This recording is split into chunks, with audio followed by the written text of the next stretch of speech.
Hi, my name is Jake, and I am a bookish drummer.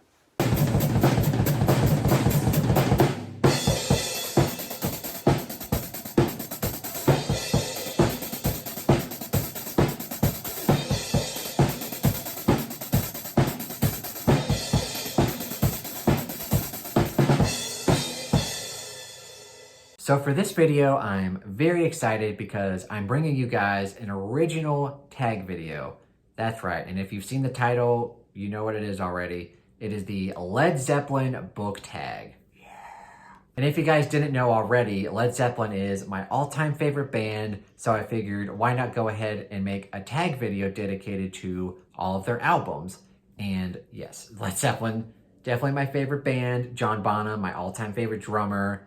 I can't get enough Led Zeppelin in my life. And so my plan for the Led Zeppelin tag, this isn't going to be the only Led Zeppelin tag. This is actually going to be based off of their first album. And what I'm going to do is I'm going to base all of the prompts off of all of the song titles for this album and all of their other albums. And I'm going to do it for their 9 studio albums. So this will be a monthly thing that I do for the channel. And of course, we're starting with the very first album, their debut album, Led Zeppelin 1, which is definitely one of my favorites by them. Slightly underrated, but of course, you know, not much by Led Zeppelin is underrated. But yes, I'm basing all of the prompts off of the songs from their first album for this book tag. And then, like I said, every month I'll be doing, next month will be like Led Zeppelin 2 book tag, Led Zeppelin 3 book tag, and on and so forth until we get to Coda, which is their last official studio album. So yes, I am very excited if you couldn't tell already, and I just kind of want to shut up and get right into it. So without further ado, let's go ahead and jump right into it.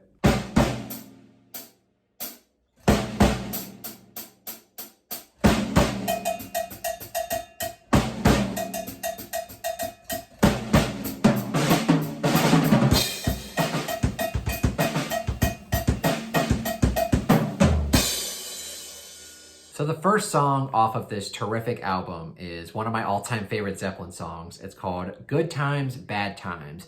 And the prompt for this one is to name an author that you've read a good book and a bad book from. A great book and a terrible book from.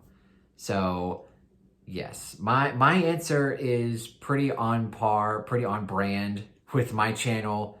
Of course, I'm going to go with Stephen King, one of my all-time favorite authors who I've read many great books from. One of my favorite books of all time is The Dead Zone. I love this book, my all-time favorite King book. But just because King writes great books does not mean he doesn't write bad books. And I've definitely read some stinkers, like The Talisman, which is easily my least favorite King creation. I really don't like this book. I might even go as far as to say that I hate this book. I really have no plans on ever rereading this book. And yeah, it's a terrible book in my mind. But I know it has its fans. But for me, King is definitely the best option for this because he has tons of terrific books, but he does have a handful of stinkers. So it is good times, bad times. You got to take the good with the bad sometimes.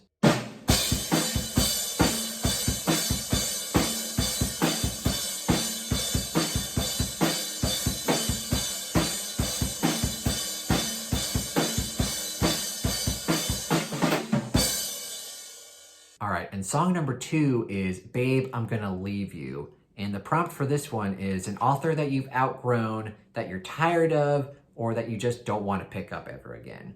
And for me, I have a couple of options of authors that I've read in the past that I did enjoy while I was reading them, but lately, over the last few years, I don't want to pick up anything by them again. I feel like I've outgrown them.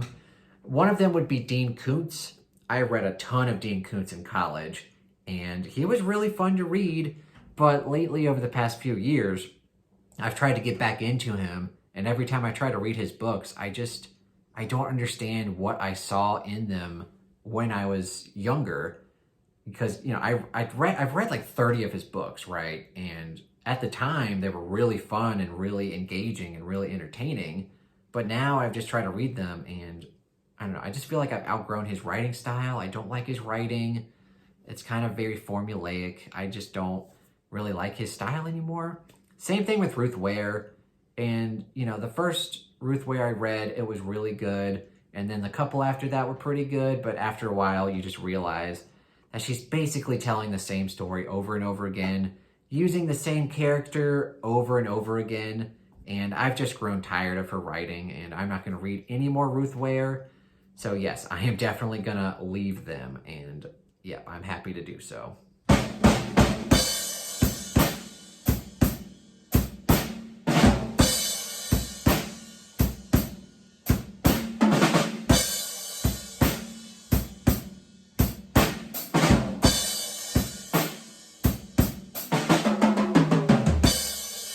The next song is You Shook Me, and for this one, it's going to be a book that blew your mind with something unexpected.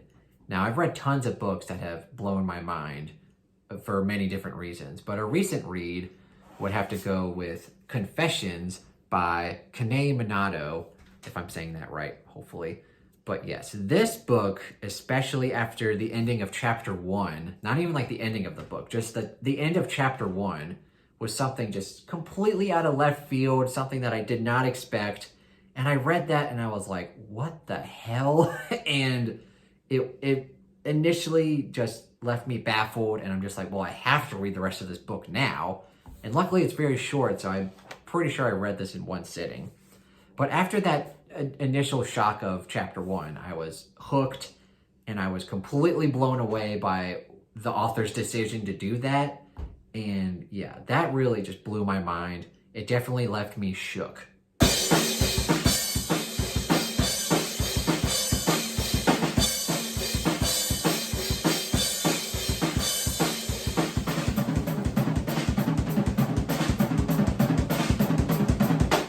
The next song is, again, one of my all-time favorite Zeppelin songs, Dazed and Confused. And for this prompt, it is a popular book or author that you just don't understand the hype for, and you're very confused on why they're good.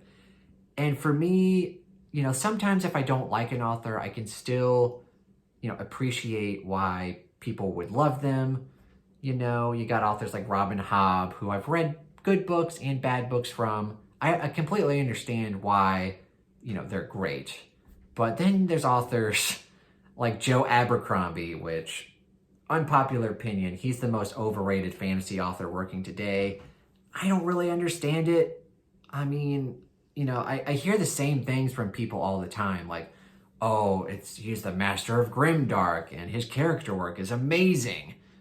I just don't see it. I've read The Blade itself and it was fine. I liked, God, what's his? I don't even remember his name. Glocta. I liked Glocta, and Baez was cool. Other than that, everyone else was just bland, and there was no plot. Nothing's really happening. It was very boring. I DNF'd book 2 like 200 pages in.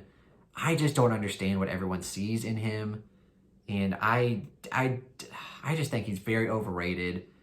He definitely, his fandom definitely leaves me dazed and confused. I don't understand. I don't.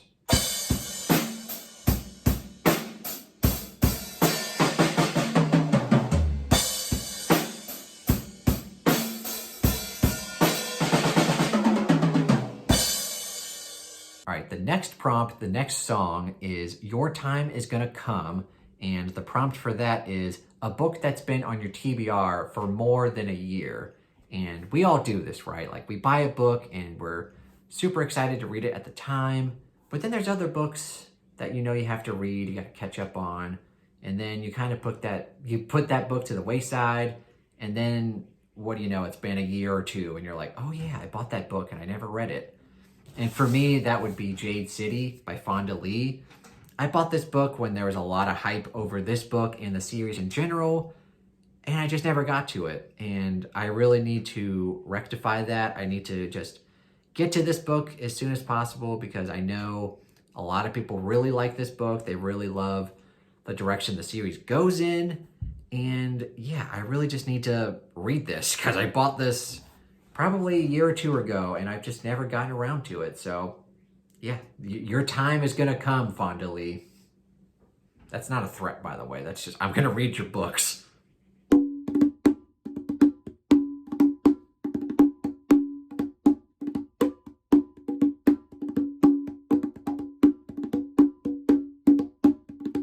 right, the next prompt is Black Mountainside. And the prompt for this is a book with an unusual or unconventional setting. Now, a lot of this would probably be fantasy leading, right? So for me, I am actually going to go with 12 Kings and Sherikai by Bradley P. Bulio. The reason I went with this, it is a bit unconventional because you have a desert setting, which for fantasy, you typically get more of like a medieval setting with like castles, and it's like in the woods, and it's like a European setting. This is more of a desert setting, and I think it really adds to the culture of this book. It's really interesting and unconventional, and I really like it for that. But of course, there's other reasons to like this book other than the setting. Great characters, great plot, but I think the overall atmosphere of this book is very interesting and definitely different than what a typical fantasy would feel like, especially setting-wise. So yes, I definitely think it has an unconventional setting.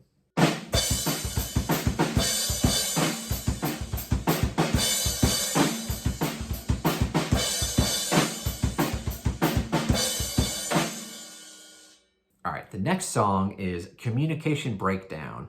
And the prompt for this one is a book that you buddy read with someone that you completely disagree with. So we all get into situations, right, where two people or even like a group of friends, they get together and they read a book, and a lot of them, or like maybe your best friend is like reading a book and they're loving it, and you're reading it and you're just like, I don't know what people see in this book. And for me, that happened, I think last year.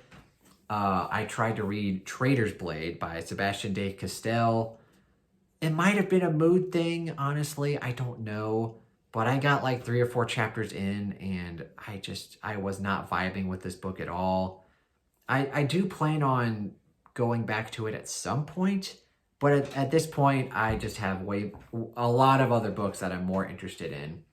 And the reason why it's under Communication Breakdown is because most people who read this book at least enjoy it to some degree. If not, they really enjoy it or they love it.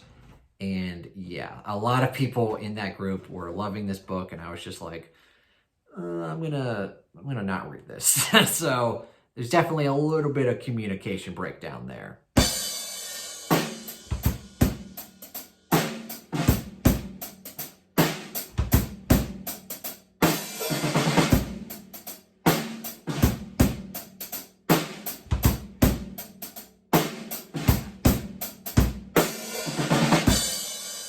The next song is I Can't Quit You, Baby. And this one's pretty simple. Just name an auto-buy author for you. And I have a lot of auto-buy authors, but one of them for sure is Lisa Jewell. I will buy any book that she puts out because she consistently brings her A game, and I most of the time will rate her books 5 stars just because they're that good. And it's rare to find an author where you just click on such a level where you just love everything that the author puts out into the world. And yeah, Lisa Jewell is definitely hands down an auto-buy author.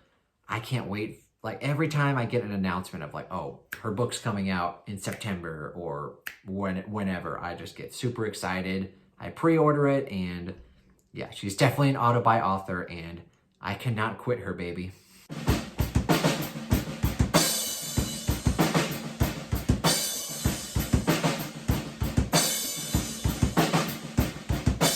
And the last song for the Led Zeppelin book tag is the last song on the album, How Many More Times, which is a very underrated song, by the way. And the prompt for that is a book or series you keep picking back up even after you've DNF'd it. And for me, I was kind of struggling with how to answer this, but then it kind of clicked. I was like, oh yeah, I've had kind of a love-hate relationship with this series, and I'll explain why. That would be Malazan, Book of the Fallen by Steven Erikson. When I first tried to read this book several years ago, I obviously started with Gardens of the Moon, and I DNF'd that book probably 3 or 4 times before I actually finished it.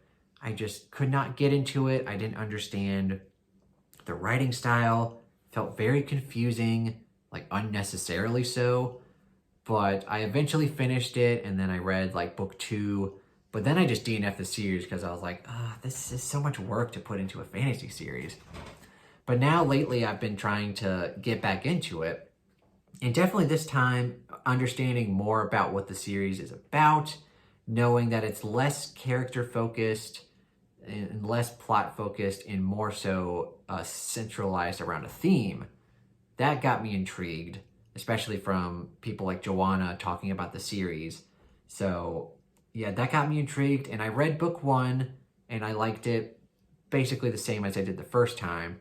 But then I read book 2 and I liked it even more the second time. So now I'm actually kind of interested in reading book 3, and I hope that I still feel like that because this is a chunker of a book.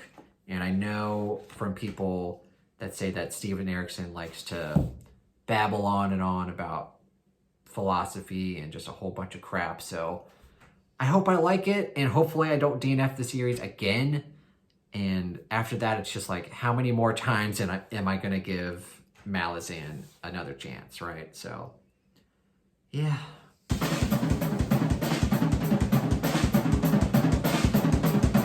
All right, that is the Led Zeppelin book tag. I am super excited to start this series of tags. And yes, like I said, Led Zeppelin is my all-time favorite band. I am super excited to continue with this. And obviously the next one is going to be based on their second album, which of course is just titled Led Zeppelin 2. So it'll be the Led Zeppelin 2 book tag. And now the fun part where I tag some people. Yes. Wahahaha. I'm going to tag Andrew from Andrew's Wizardly Reads, Baron from Your Brain on Books, Johanna from Johanna, Pete from the Ponderings of Pete, Cait, the Almost Book Doctor, and Patrick Ryan from Patrick Ryan. All right, you have all been tagged for the Led Zeppelin book tag. I'm very excited for all of this. Hopefully you guys will enjoy this as well. Get the lead out, people. Yeah. Anyway, let me know what you guys thought of this book tag. Let me know what you thought of the prompts. And definitely, if you're interested, if I didn't tag you and you're still interested in filming your own tag video for this, please feel free to do so. All are welcome to do it. And I'd love to watch all of them. And if you don't have a channel and you just want to post your answers down in the comments, I would love to read those as well. So feel free to do so down in the comments below. And as always, if you enjoyed this video, please give it a thumbs up and consider subscribing to my YouTube channel and the Bookastronomer Discord. And if you'd like to further support me, go check out my Patreon page and see what that's all about. But anyway, thank you so much for watching and have a terrific day.